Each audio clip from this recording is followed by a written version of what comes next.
जंगल में लगा Maggi stall. घने जंगल के बीच एक खुली सी जगह थी जहां अक्सर जानवर शाम के समय इकट्ठे होकर बातें करते थे। एक दिन शरारती मगर ज़हीन बंदर बबलू के दिमाग में एक नया ख्याल आया। बबलू ने पेड़ पर बैठे बैठे कहा, क्यों ना जंगल में एक मजेदार मैगी स्टॉल खोला जाए। सब जानवर आएंगे, खाएंगे और खुश होंगे। ये सुनकर खरगोश चीको उछलकर बोला, वाह!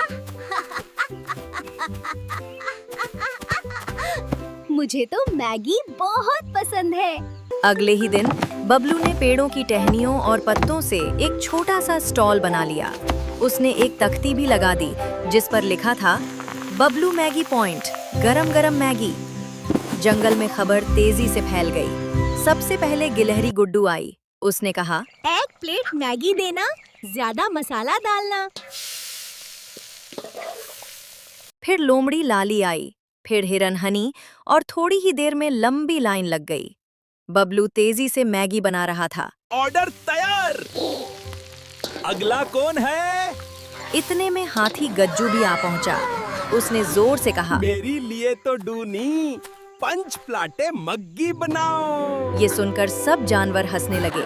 बबलू ने भी कहा, भली बकी सबको दे लूं, हाँ, पर आपकी स्पेशल प्लेट बनाऊंगा। शाम तक बबलू का मैगी स्टॉल पूरे जंगल की सबसे मशहूर जगह बन गया।